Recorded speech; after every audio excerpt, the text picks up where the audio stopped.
Hi, my name is Elena Mays, and I'm just going to give you the basics of branding. Okay. Branding is basically telling your audience or anyone who comes across your business who you are, what you value, and what you offer them.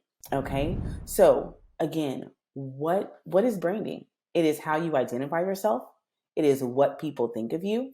It's what connects you to your niche or your ideal customer, which makes narrowing it down as much as possible the best thing you could ever do for your company. And it also tells who you are.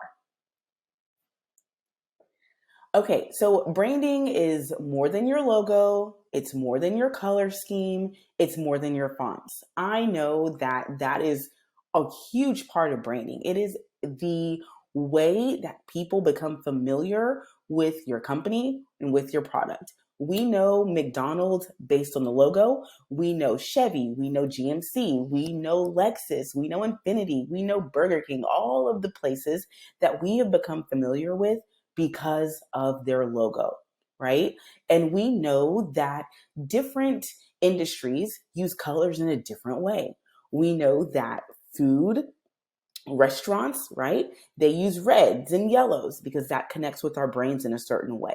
So your logo is really, really important. Your colors are really important. Your font is super important as well because that, again, connects with your niche market. It is really important to have a niche that, or to use fonts that correlate with your niche.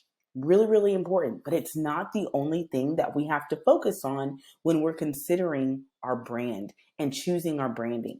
Okay. Your branding is how you position yourself. It is what people think of you when they come across your logo. It's what people think of you when they come across your company name. It's what people think of you when someone else brings up your company and an experience that they have with you. It really just gels the ideal customer, right? Your potential, your prospect to what you're offering them. It's the make or break in whether or not they're going to choose to work with you in a large, large way. So it's the feeling people experience when they come in contact with your brand. And people have very strong feelings about their products. They have very strong feelings about the companies that they choose to do work with. They have very strong feelings about their experiences that they have. Chick-fil-A versus McDonald's. We have strong feelings, right? There are a certain group of people that go to Chick-fil-A. There are a certain group of people that go to McDonald's. When you pull up to Chick-fil-A, you already know the experience you're going to have. That is branding. When you go to McDonald's, you have an idea of what you'll experience there too. Target versus Walmart. This is a huge controversy. There are people who will only go to Target and who will only go to Walmart. And if you're generally a Target shopper and you end up in a Walmart, it is likely because you had no other choice, because the branding, right? They have an experience with their customers that make their customers value paying a little bit more for product because of how they feel while they're there. Okay. Chevy versus Lexus, right? Or any car company. You are passionate about the cars you will drive. And there is a reason for that. It is 100% branding. When you see a Chevy commercial, those trucks are driving through dirt, right? When you see a Lexus commercial, it's more of a luxurious experience. They're not driving through dirt, not a Lexus. That is branding. So know your niche to know where you take your brand. Chevy knows that their ideal customers are going to be doing some off-roading. They know they're going to be hauling. They know that they're going to be working and using their hands. And if they're not blue collar workers, they like to do blue collar things. Right?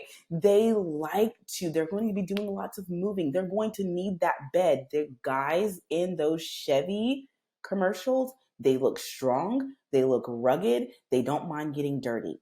That is for a reason, right? They know their niche audience is that kind of guy.